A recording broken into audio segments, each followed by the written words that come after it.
Hindu editorial के इस series में आज हम लोग एफसीआरए बिल पर एक आर्टिकल को डिस्कस करेंगे। यह आर्टिकल लोकसभा के फॉर्मर सेक्रेटरी जनरल पीडीटी आचार्य द्वारा लिखा गया है। अगर हम एफसीआरए को दो भाग में बांटते हैं, एक एफसी और एक आरए। एफसी मतलब फॉरेन कंट्रीब्यूशन, ठीक है, और आरए मतलब कि रेगुलेशन एक्ट। तो रेगुलेशन एक्ट पर हम बाद में आएंगे, पहले एफसी पर आते हैं। फॉरेन कंट्रीब्यूशन वो राशि होती है जो कि विदेशी संस्थाओं द्वारा भारत के जो एनजीओज होते हैं या सिविल सोसाइटीज होते हैं उनको काम करने के लिए अलग अलग क्षेत्रों में, जैसे कि एजुकेशन पर, कल्चर पर, लैंग्वेज पर, तो ये सब पर काम करने के लिए उनको पैसा दिया जाता है और उसी के अनुसार वो काम करते हैं। अब यहाँ पर भारत में आज के डेट में जो लेटेस्ट डेटा है हमारे पास 2024-25 के लिए है, तो 16,200 एनजीओ हमारे पास में हैं और इनको एक साल में, जिस साल की हम बात कर रहे हैं 2024-25, उसमें 22,963 करोड़ रुपया एक साल में इनको प्राप्त हुआ है। तो जाहिर है कि ये एक बड़ा रकम है और इतने बड़े रकम पर नजर सरकार की भी है, सरकार की एजेंसियों की भी है, और इसको नियंत्रित करने के लिए, रेगुलेट करने के लिए एक्ट लाया जाता है और इस एक्ट को ही एफसीआरए यानी कि फॉरेन कंट्रीब्यूशन रेगुलेशन एक्ट कहा गया है। एफसीआरए अभी काफी समय से चर्चा में है और वर्तमान में यह इसलिए चर्चा में है क्योंकि जो अभी मौजूदा कानून है एफसीआरए का 2010 का, उसमें यह संशोधन करना चाहती है और उसके लिए 26 मार्च 2026 को सरकार ने लोकसभा में foreign contribution regulation amendment bill 2026 को इंट्रोड्यूस किया था। हालांकि सरकार ने इस पर चर्चा के लिए जोर नहीं दिया, लेकिन अब मॉनसून सेशन में इस पर चर्चा के लिए लिस्ट किया गया है और संभव है सरकार इस पर बहस कराकर पारित भी करवाने की कोशिश करे। सरकार के पास में बहुमत है तो पारित कराने में कोई परेशानी नहीं होगी। एक्चुअली भारत में 1976 के पहले इस तरह का कोई भी स्टैट्यूटरी फ्रेमवर्क नहीं था। 1976 में अगर आप उस समय के पॉलिटिकल इनस्टेबिलिटी और सिचुएशन की कल्पना करिए तो सरकार काफी कमजोर हो गई थी और इस कमजोरी के माहौल में शक और डर का एक फैक्टर पैदा हुआ, जिसके कारण से सत्ता पर नियंत्रण को और बढ़ाने की आवश्यकता महसूस होने लगी और उसी कारण से ऐसा लगने लगा कि कहीं सरकार को अनस्टेबल करने के लिए बाहर से तो पैसा नहीं आ रहा है, अगर आ रहा है तो उसको रेगुलेट किया जाए, और इसी कारण से सरकार ने एफसीआरए 1976 पहली बार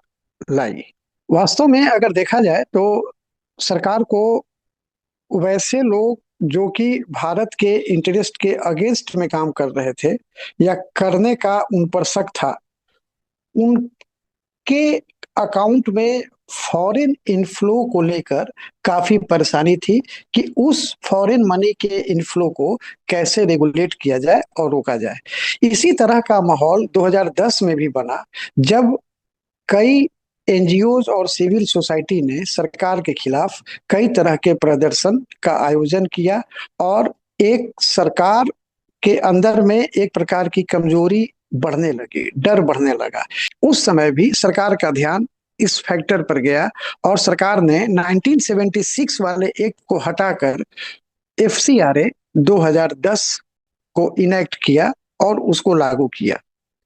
हालांकि सरकार कोई भी हो, अब जैसे कि उसी 2010 वाले एक्ट में सरकार ने संशोधन करने का फैसला किया है और उसी के लिए बिल जो है लेकर आई है, लेकिन यहाँ पर प्रयास वही है कि जो एनजीओ हैं और जो सिविल सोसाइटी है उन पर नियंत्रण किया जा सके। 2010 का जो एक्ट लाया गया उसमें जो एप्लीकेंट्स थे उनके रजिस्ट्रेशन और फॉरेन कंट्रीब्यूशन प्राप्त करने के लिए एक उनको सर्टिफिकेट जारी किया जाता था। इस प्रकार का जो भी सर्टिफिकेट जारी किया जाता था उसके लिए कुछ कंडीशंस लागू किए गए थे। इनमें से एक शर्त यह था कि एप्लीकेंट पर प्रत्यक्ष या अप्रत्यक्ष रूप से कोई भी उस तरह का प्रलोभन या बलपूर्वक धर्म का जो परिवर्तन है, उस तरह से रिलीजियस कन्वर्सन की जो बात है, उस तरह का अगर कोई केस हुआ रहेगा तो वो सर्टिफिकेट नहीं दिया जाएगा। और अगर दोषी नहीं पाया गया है, कोई केस नहीं किया गया है, तो दिया जा सकता है। एक और कंडीशन था इसमें कि आवेदक पर किसी प्रकार का जो कम्युनल टेंशन जो है वो नहीं होना, मतलब उसका आरोप नहीं होना चाहिए। अगर ऐसा होता है तो फिर सर्टिफिकेट नहीं जारी किया जाएगा। 2026 का जो एक्ट है उसमें ये प्रावधान किया गया है कि अगर ऐसा प्रमाण पत्र रद्द कर दिया जाता है तो आवेदक द्वारा जो फॉरेन कंट्रीब्यूशन लिया गया था और उससे जो एसेट खड़ा किया गया था, उस पूरे चीज को सरकार उसको डेजिग्नेटेड अथॉरिटी को अपॉइंट करके और उसके कब्जे में दे देगी। इस बिल के सेक्शन 16A(2) में यह प्रावधान किया गया है कि अगर आंशिक रूप से भी, आप यहाँ पे देख सकते हैं, makes makes it clear that even if an asset has been created only partly, मतलब कि अगर आंशिक रूप से भी अगर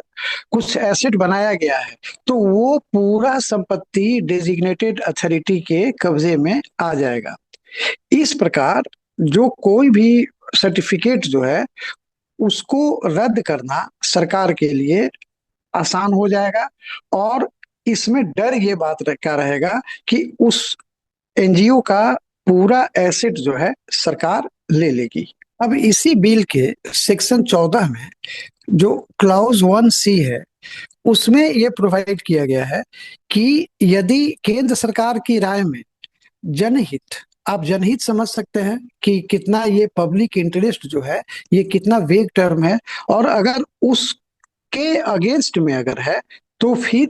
सरकार उस सर्टिफिकेट को रद्द कर सकती है। अब ये तो बात समझ में आ रही है कि किसी भी संगठन पर, किसी भी एनजीओ पर अगर हम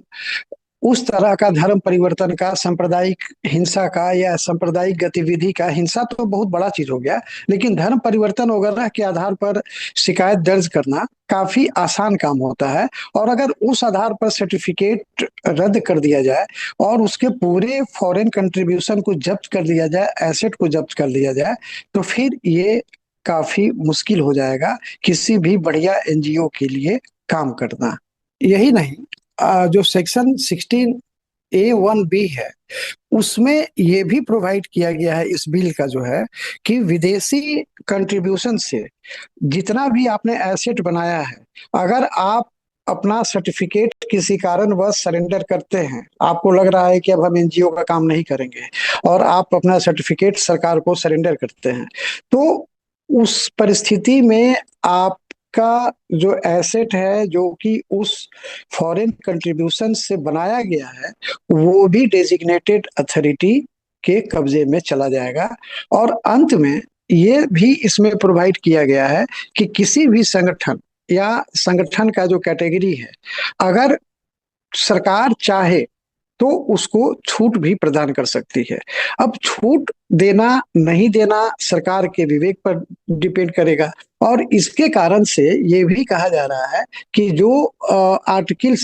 जो 14 का जो रूल ऑफ इक्वालिटी की जो बात है, यहाँ पर हैम्पर कर रहा है। तो ये सारी चीजें हैं। सबसे बड़ी चीज है कि सरकार इस बिल के माध्यम से संशोधन करके सर्टिफिकेट इशू करना, कम्युनल हार्मोनी को बिगाड़ना, धर्म परिवर्तन और ये सब के आधार पर सर्टिफिकेट को कैंसिल करना और उसके एसेट को जब्त कर लेना, और यहाँ तक कि सरेंडर भी अगर सर्टिफिकेट करता है उसके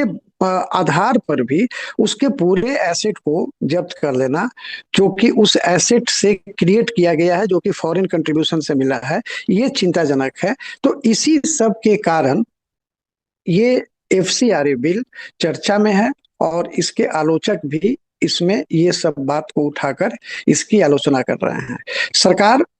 जब बहस होगी पार्लियामेंट में, तो सरकार शायद इस पर ध्यान दे और उस पर किसी पार्लियामेंट्री कमेटी वगैरह को भेजकर इसमें संशोधन भी किया जा सकता है, अभी गुंजाइश है। तो ये सब है, अगर आपके एग्जाम में इस बार आता है तो आप ये सब फैक्टर को ध्यान में रखेंगे। Thank you.